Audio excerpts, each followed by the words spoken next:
Kembali lagi bersama kami di Jeng Finansial. Pada video kali ini kami akan membahas tentang prospek dari saham CINT atau Citos International Tbk. Baiklah, seperti biasanya jangan lupa untuk subscribe channel ini, like video ini dan aktifkan notifikasinya. Terima kasih. Kita mulai saja saham CINT.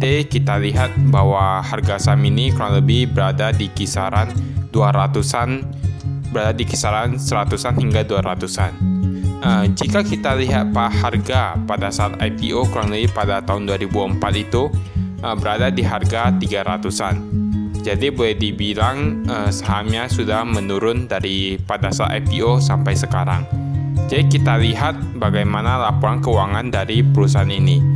Perusahaan ini bergerak di bidang penyedia alat-alat seperti meja, kursi, ataupun ranjang yang biasanya digunakan di kantor, rumah sakit, sekolah, di industri restoran dan yang lain sebagainya. Jadi perusahaan ini memiliki sebuah merek yang cukup dikenal yaitu Citos, Citose ya. Ini merupakan merek yang cukup terkenal dan banyak juga yang mengatakan bahwa merek ini memiliki kualitas produk yang bagus dan merupakan salah satu produk dengan kualitas yang baik. Lalu, apakah kualitas produk yang baik selalu diiringi dengan pertumbuhan perusahaan yang bagus? Kita lihat dari laporan tahunannya dari tahun ke tahun itu, ekuitasnya itu boleh dibilang naik turun. Kemudian kalau dibilang dari liabilitasnya juga, namun kita melihat bahwa liabilitasnya itu masih lebih kecil daripada ekuitasnya. Jika dilihat pada tahun kita bandingkan 2019 sampai 2020, liabilitasnya itu cenderung menurun. Jadi itu menurun cukup banyak, liabilitasnya itu kurang lebih 100-an miliar dan ekuitasnya itu kurang lebih 300-an miliar. Namun jika dilihat dari penjualannya itu memang kalau boleh dibilang itu cukup menurun. Karena kita lihat mungkin ini merupakan dampak dari pandemi itu sendiri. Jika dilihat dari labanya itu pun menurun cukup drastis.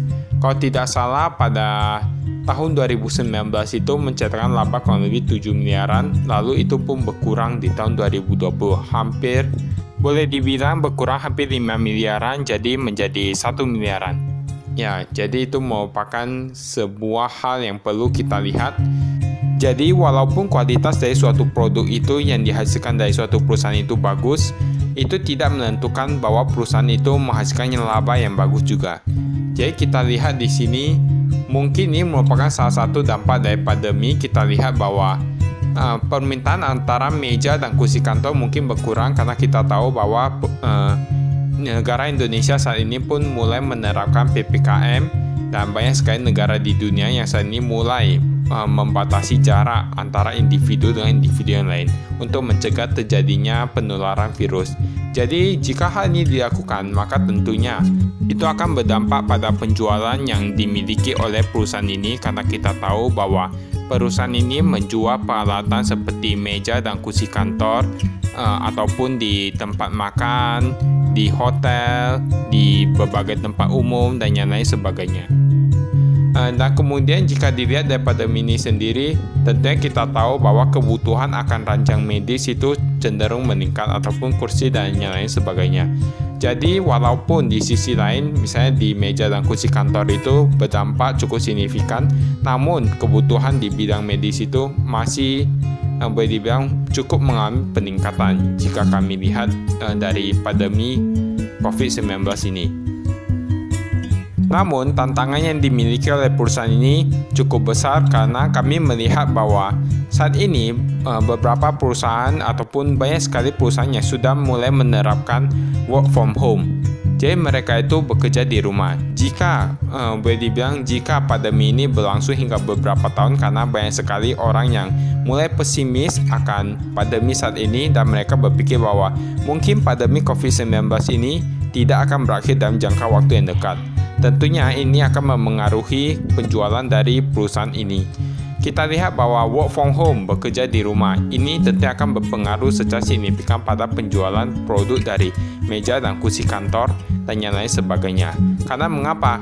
Walaupun mereka tidak melakukan social distancing, namun mereka semua sudah bekerja di rumah. Lalu mengapa mereka perlu membeli kursi ataupun meja kantor baru jika kantor tersebut memang boleh dibilang sudah sangat sedikit yang bekerja di kantor? Di sisi lain, kami melihat sebuah keunggulan yang dimiliki oleh perusahaan ini, yaitu selain mereka memiliki kualitas produk yang baik, mereka juga boleh dibilang mementingkan kepentingan investor, karena kita lihat dari tahun ke tahun itu mereka cenderung membagikan dividen. Bahkan di saat pandemi saat ini mereka juga membagikan dividen, tepatnya pada tahun 2020. Walaupun di berbagai perusahaan, kebanyakan perusahaan sudah tidak mulai membagikan dividen, namun mereka tetap memilih untuk membagikan dividen walaupun laba yang mereka hasilkan itu berkurang cukup signifikan pada tahun ini. Jadi kita akan melihat apakah di tahun depan ataupun di tahun-tahun selanjutnya apakah perusahaan ini dapat bertahan ataupun berkembang menjadi lebih baik. Apakah pandemi ini akan segera berakhir sehingga akan menunjang penjualan dari perusahaan ini. Dan kalau boleh dibilang sebenarnya ada satu hal yang cukup membuat kami penasaran, yaitu kami melihat bahwa harga saham dari perusahaan ini cenderung boleh dibilang stagnan. Jadi itu kurang lebih berada di angka 200-an sampai 300-an dari beberapa tahun yang lalu sampai sekarang. Jadi kita tidak tahu apakah harga saham dari perusahaan ini mungkin akan meningkat ke depannya ataupun tidak. Itu mungkin tergantung pada laba yang dihasilkan dari perusahaan ini. Dan jika dilihat dari PE rasionya, memang boleh dibilang harga saham ini sudah cukup mahal. Jadi itu berada di kisaran ratusan. Namun seperti biasanya, kembali lagi kepada pemikiran Anda, pendapat Anda tentang saham ini. Apakah menurut Anda saham ini akan menjadi saham yang bagus ke depannya? Apakah produk ini kualitasnya akan selalu bagus ke depannya? Apakah perusahaan ini dapat meningkatkan laba ke depannya? Jadi keputusan terakhir itu tetap berada di tangan Anda sendiri. Anda yang memutuskan apakah Anda akan berinvestasi di harga ini ataupun tidak, apakah Anda akan berinvestasi di perusahaan ini ataupun tidak. Baiklah, itu saja pembahasan kami di episode kali ini, dan jangan lupa untuk update terus channel kami di Jeng Finansial. Sekian dari kami, terima kasih. Salam investasi.